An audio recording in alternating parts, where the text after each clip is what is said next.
우아하고 품격 있는 일상 교육의 모든 것, 라이프스타일 교육 TV 김은형입니다. 조금씩 삶이 달라지는 법륜스님 반야심경 이야기 20번째 시간입니다. 오늘 여러분들과 함께 읽어볼 부분은요, 내 인생의 자유를. 우리가 19번째 시간 재행무상 읽을 때에도 변화를 긍정함으로써 훨씬 행복하고 자유로워졌잖아요. 그럼 오늘은 스님으로부터 내 인생의 자유를 얻기 위해서는 또 어떠한 관점을 가져야 될지 한번 이야기를 들어보도록 하겠습니다. 오늘은 조금 짧게 읽어 드릴 예정이에요. 이유는 오늘 예천에 있는 호도 농장에 호도 따러 가거든요. 그래서 도시락을 싸야 됩니다, 여러분. 그래서 좀 짧게 읽고 그리고 저는 이 새벽 밥을 하도록 하겠습니다. 자, 그럼 내 인생의 자유를 한번 같이 들어가 볼까요?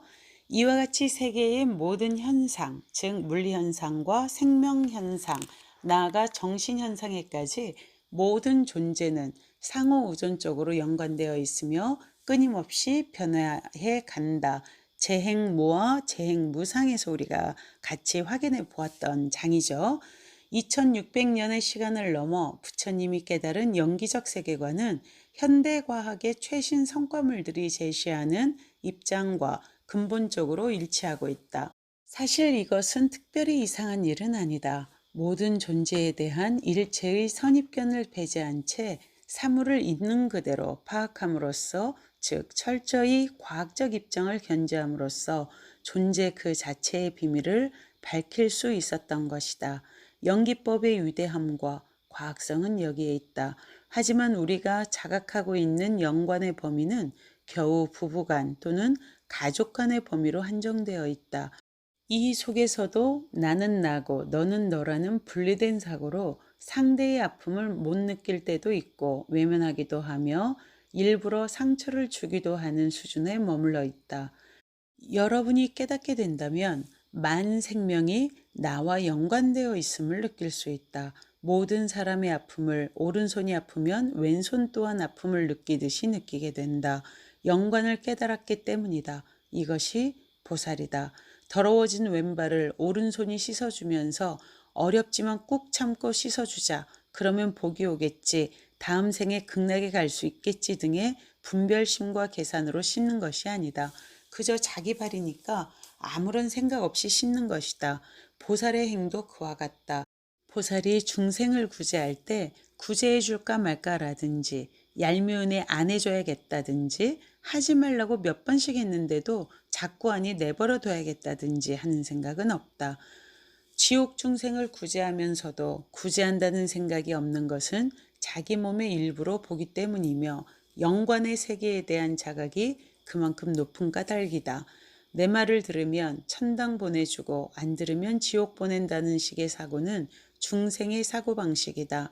내 말에 따르지 않는다고 보복하는 행위는 발이 말 안 듣는다고 그 발에 상처를 주는 것과 다름없는 사고방식이다.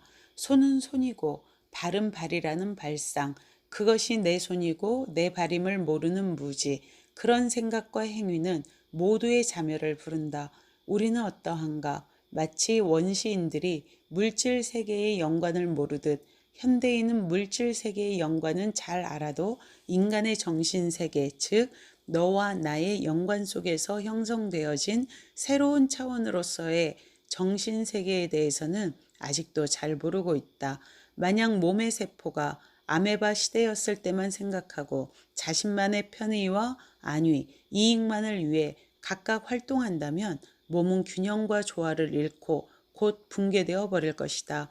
여러분은 암세포에 대해서 잘 알 것이다.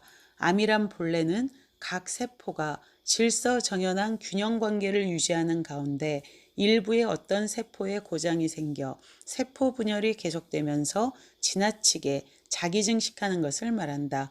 예를 들면 10번 분열하고 멈추고 죽고 또 새로 나온 세포가 10번 분열하고 멈추고 죽는 것이 정상이라면 그중 일부가 고장을 일으켜 계속 분열하여 다른 세포의 영역까지 침범하면서 자기를 확대하는 것을 암이라고 한다.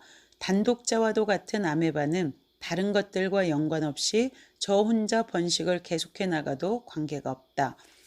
오히려 자기 종족의 번식에 기여하게 된다. 그러나 연관 속에 있는 세포가 아메바처럼 연관을 무시하고 자기 번식만 해 나간다면 전체를 죽이는 암세포가 되는 것이다. 이럴 때 사는 길은 수술을 해서 잘라내는 방법밖에 없다. 전체를 아프게 하고 살 수 없게 하는 까닭이다. 암적 존재라는 말은 여기에서 유래된다.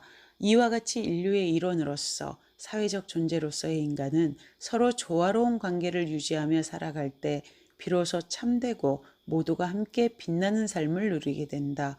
어떤 사람이 자신의 이해만을 위해 땅과 권력, 모든 재화를 남보다 더 많이 독점하려고 할 때 사회 속에 깊게 연관 맺어진 우리들의 생명과 정신세계는 심각한 병과 고통을 느끼게 된다.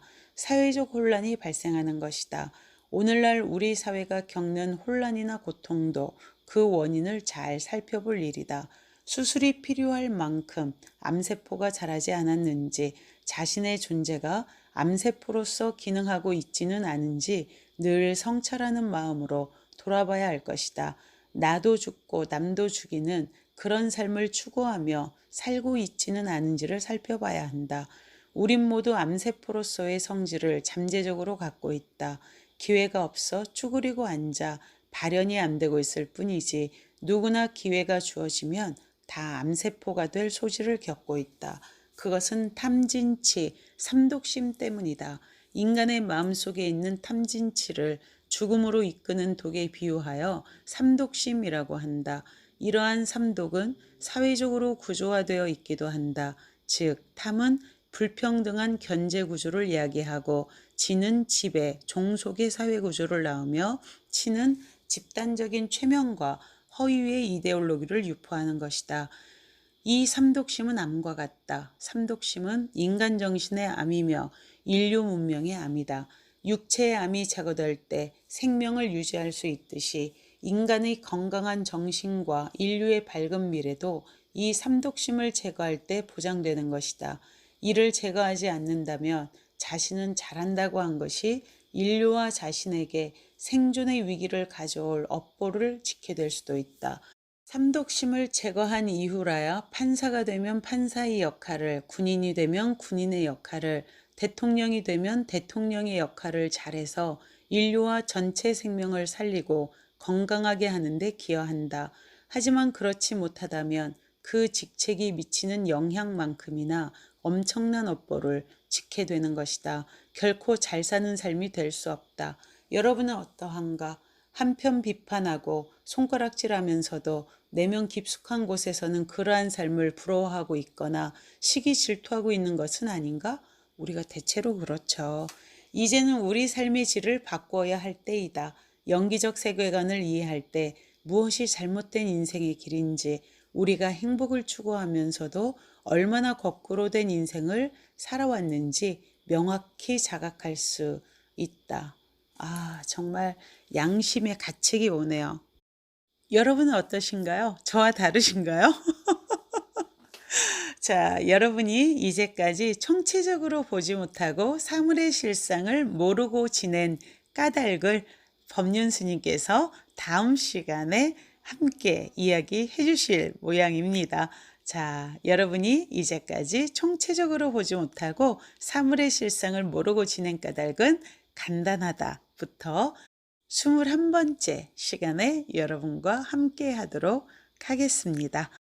오늘도 유익하셨나요? 저는 우리 삶의 질을 바꿔야 할 때라는 스님의 말씀이 오늘 아주 마음속에 와 닿네요. 오늘 우리가 145페이지까지 읽었거든요. 근데 이 책은 전체 286페이지까지 구성이 되어져 있어요. 이제 반절 왔네요. 여러분, 드디어 20번째 시간. 오늘은 여기에서 마치도록 하겠습니다. 소풍 즐겁게 마치고요. 내일 21번째 시간에는 즐거운 소풍 소식 간단하게 전해드릴게요. 라이프스타일 교육TV 김은영이었습니다. 여러분, 오늘도 마음 깊이 감사드립니다. 감사합니다.